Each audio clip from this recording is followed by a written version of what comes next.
अस्सलाम वालेकुम students. Last lecture में हमने पोल्यूशन के बारे में स्टार्ट किया था। पोल्यूशन का हमने इंट्रोडक्शन देखा था कि पोल्यूशन क्या होती है, ठीक है। फर्दर हम देखेंगे कि पोल्यूशन की डिफरेंट टाइप्स। इसमें जो पहली टाइप आपके पास आती है वो है यूट्रोफिकेशन, ठीक है। अब यूट्रोफिकेशन में होता क्या है, इसमें एक्चुअली पानी जो है उसके अंदर हम देखेंगे कि पोल्यूशन किस तरह प्रोड्यूस होती है और उस पोल्यूशन की वजह से उस पानी के अंदर पाए जाने वाले तमाम ऑर्गेनिज़म्स की डेथ हो जाती है और वो पानी जो है वो ख़राब हो जाता है, किसी भी लाइफ को मेंटेन नहीं रख पाता। अब ये यूट्रोफिकेशन स्टार्ट कैसे होती है, केमिकल फर्टिलाइज़र्स, ठीक है, जिनके अंदर नाइट्रेट्स और फास्फेट्स हम यूज़ करते हैं ज़्यादा।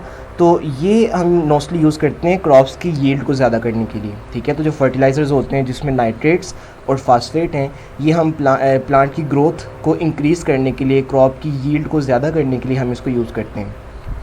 लेकिन अगर इनका ओवर यूज़ किया जाए या मिस यूज़ किया जाए तो इसकी वजह से वाटर पोल्यूशन हो सकती है, ठीक है। अब हम देखते हैं वाटर पोल्यूशन होती कैसे। तो सबसे पहले जो फर्टिलाइज़र्स जो फालतू होते हैं जिसको प्लांट एब्जॉर्ब नहीं करता, वो पानी के ज़रिए अगर बारिश होगी तो पानी के साथ वो फर्टिलाइज़र बह कर चले जाते हैं कहाँ पर, नियर बाई रिवर्स के अंदर या लेक्स के अंदर। तो पहला स्टेप क्या है, एक फसल के अंदर बहुत ज़्यादा फर्टिलाइज़र आपने यूज़ किए तो जब बारिश हुई तो वो फर्टिलाइज़र बहकर जो करीबी दरिया है या कोई नाली है छोटी सी, उसके ज़रिए जो है वो किसी रिवर में चले गए या लेक्स में चले गए। अब ये जो फर्टिलाइज़र्स हैं इनके अंदर नाइट्रेट्स हैं और फास्फेट्स हैं, ठीक है। ये जो है वो प्लांट के अंदर एल्गी की ग्रोथ को ज़्यादा कर देते हैं पानी के अंदर, ठीक है। तो इस फर्टिलाइज़र के अंदर जो नाइट्रेट्स होते हैं और फास्फेट्स होते हैं, इनकी वजह से पानी के अंदर, दरिया के पानी के अंदर जो प्लांट की ग्रोथ है या फिर जो एल्गी की ग्रोथ है वो बहुत ज़्यादा हो जाती है, ठीक है। अब एग्जांपल ले लें कि यूँ जो है फॉर एग्जांपल एक एरिया है, इसमें यूँ पानी है, ठीक है। तो जब इसमें नाइट्रेट्स वगैरह फर्टिलाइज़र आके गिरेंगे तो इसके अंदर जो है वो प्लांट्स की ग्रोथ जो है वो बहुत ज़्यादा हो जाएगी, ठीक है। बहुत ज़्यादा प्लांट्स जो है यहाँ पर ग्रो कर जाएंगे। अब कुछ प्लांट्स जो हैं वो बड़े होंगे, कुछ प्लांट्स जो हैं वो छोटे होंगे। तो नीचे वाले जो प्लांट्स हैं, जो नीचे वाले एरिया में प्लांट्स पाए जाएंगे या एल्गी पाई जाएगी, क्योंकि उन तक फोटोसिंथेसिस करने के लिए लाइट ज़्यादा नहीं पहुंचेगी। उनके ऊपर बहुत बड़े बड़े प्लांट्स भी हैं, तो नीचे वाले प्लांट्स तक जब लाइट एनर्जी नहीं जाती तो उनकी डेथ होना शुरू हो जाती है, ठीक है। तो नीचे वाली साइड पर जितने भी प्लांट्स हैं, जब उन तक प्रॉपर लाइट नहीं पहुंचेगी तो उनकी डेथ हो जाएगी। जब उनकी डेथ होगी तो बैक्टीरिया उनकी डिकम्पोजिशन करेंगे, ठीक है। अब बैक्टीरिया जब उनकी डिकम्पोजिशन करेंगे तो बैक्टीरिया का नंबर यहाँ पर क्या हो जाएगा, ज़्यादा हो जाएगा। बैक्टीरिया जब बहुत ज़्यादा हो जाएंगे तो बैक्टीरिया पानी के अंदर मौजूद ऑक्सीजन को कंज्यूम करना शुरू कर देंगे, ठीक है, जिसकी वजह से पानी के अंदर ऑक्सीजन की क्या हो जाएगी, कमी हो जाएगी, ठीक है। इतना हम इसको पहले देख लेते हैं। तो nitrates and phosphate in the fertilizer are useful nutrients for growth of algae and water plant. The enrichment of nutrient lead to the profuse growth and multiplication of algae and water plants। अब देखें वही है कि nutrients के ज़्यादा होने की वजह से जो ग्रोथ है एल्गी की और वाटर प्लांट्स की वो बहुत ज़्यादा हो जाती है, ठीक है, into the lakes and river। This is called eutrophication. Further submerged algae and plant, ठीक है, ऐसी एल्गी और प्लांट जो पानी के नीचे वाली साइड पर, निचली सतह पर मौजूद होते हैं, die due to lack of sunlight, क्योंकि वहाँ पर सनलाइट नहीं पहुँचती तो उनकी डेथ हो जाती है। The dead bodies of algae and water plants are decompose by bacteria. Bacteria इन एल्गी और वाटर प्लांट को डिकम्पोज करते हैं। बैक्टीरिया की ग्रोथ ज़्यादा हो जाती है, ठीक है, और ये पानी के अंदर मौजूद ऑक्सीजन को यूज़ करना शुरू कर देते हैं। और जब पानी में ऑक्सीजन की कमी हो जाएगी तो इसकी वजह से जो फिशेज़ हैं या बाकी ऑर्गेनिज़म जो पानी में मौजूद हैं उनकी भी क्या हो जाएगी, डेथ हो जाएगी, ठीक है।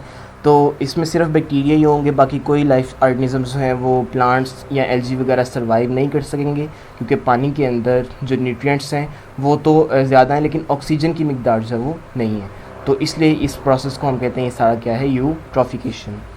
पोल्यूशन में जो और चीज़ इन्वॉल्व होती है वो है inorganic waste. Inorganic waste normally produce होता है इंडस्ट्रीज़ के अंदर से, ठीक है। इंडस्ट्रीज़ जब अपना वेस्ट जो है वो सारे का सारा जो है वो दरियाओं के अंदर डाल देती हैं तो उस वेस्ट की वजह से बहुत ज़्यादा प्रॉब्लम्स काज होती हैं। उसके बारे में हम देखते हैं आगे कि जो वेस्ट है उसके अंदर पॉइजनस मटेरियल्स हो सकते हैं, जिसमें मेटल्स हैं, मर्करी है, लेड है, जिंक है, आर्सेनिक है, कैडमियम है। तो ये जो केमिकल्स हैं, ये जो मेटल्स हैं, ये बहुत ज़्यादा पॉइजनस हैं और इससे डेथ काज हो सकती है। इसके बारे में देखते हैं कि ये किस तरह जो है वो प्रॉब्लम काज करती हैं। इस डायग्राम से ये सारा कॉन्सेप्ट क्लियर हो जाएगा। अब एग्जांपल लें कि यहाँ पर एक विलेज है, ठीक है, और विलेज के पास ही जो है वो एक फैक्ट्री और दरमियान में जो है ये एक दरिया है, ठीक है। अब फैक्ट्री जो है ये प्लास्टिक फैक्ट्री है, इसने अपना जो वेस्ट है उसको साफ़ किए बगैर दरिया के अंदर डाल दिया, ठीक है, और इस वेस्ट के अंदर मरकरी की मिकदार बहुत ज़्यादा थी। अब ये जो मरकरी है जैसे ये पानी में गई तो इस मरकरी को प्लांट्स ने क्या कर लिया, एब्जॉर्ब कर लिया, ठीक है। देन फिशेस उस प्लांट पे फीड करती हैं, तो प्लांट की मदद से मरकरी फिशेस के अंदर चली गई। जब इन फिशेस को पकड़ा जाएगा और विलेज के अंदर खाया जाएगा तो इन फिशेस के अंदर क्योंकि जो मरकरी है उसका लेवल बहुत ज़्यादा है, तो उसकी वजह से काफ़ी ऑर्गेनिजम्स की जो ह्यूमंस हैं उनकी डेथ हो जाती है ड्यू टू मरकरी पॉइजनिंग, या फिर बहुत से लोग ब्लाइंड हो जाते हैं या पैरालाइज हो जाते हैं। तो आप देखेंगे मरकरी जो फैक्ट्री से प्रोड्यूस हो रही थी किस तरह वो पानी में गई, फिर प्लांट्स में गई, फिर फिशेस में गई और फिशेस से फिर ह्यूमंस में गई और उसकी वजह से मरकरी पॉइजनिंग हुई, डेथ हो गई, या फिर ब्लाइंडनेस या पैरालाइज, ठीक है, पैरालिसिस जो है ये हो गया।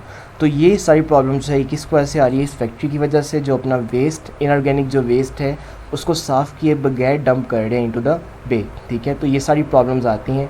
ये नीचे भी वही बताया हुआ है कि वाटर वीड, ठीक है, ये जो प्लांट्स हैं, ठीक है, इनको जो है फ़िश खाती है, फ़िश को ह्यूमन बींग्स खाते हैं, ठीक है। तो ट्रॉफिक लेवल बन गई, ये फर्स्ट ट्रॉफिक लेवल है, उसके बाद सेकंड ट्रॉफिक लेवल है एंड थर्ड ट्रॉफिक लेवल। और जो कंसनट्रेशन है, देखिए concentration of mercury increases up the trophic level in the food chain. जो मरकरी कंसनट्रेशन है वो लगातार क्या होती जा रही है, इंक्रीज़ होती जा रही है, और ह्यूमन बींग्स के अंदर मरकरी ज़्यादा होने की वजह से इनकी डेथ काज हो जाती है। तो ये दो चीज़ें हमने पढ़ी हैं, ठीक है, यूट्रॉफिकेशन और उसके अलावा इनऑर्गेनिक वेस्ट, कि किस तरह ये पोल्यूशन को काज करते हैं। नेक्स्ट लेक्चर में हम देखेंगे कि इंसेक्टिसाइड जो हैं वो क्या होते हैं और इंसेक्टिसाइड किस तरह जो है वो पोल्यूशन को इंक्रीज़ करने में जो है वो किरदार अदा करते हैं। तो इसके बारे में हम फर्दर आगे देखेंगे।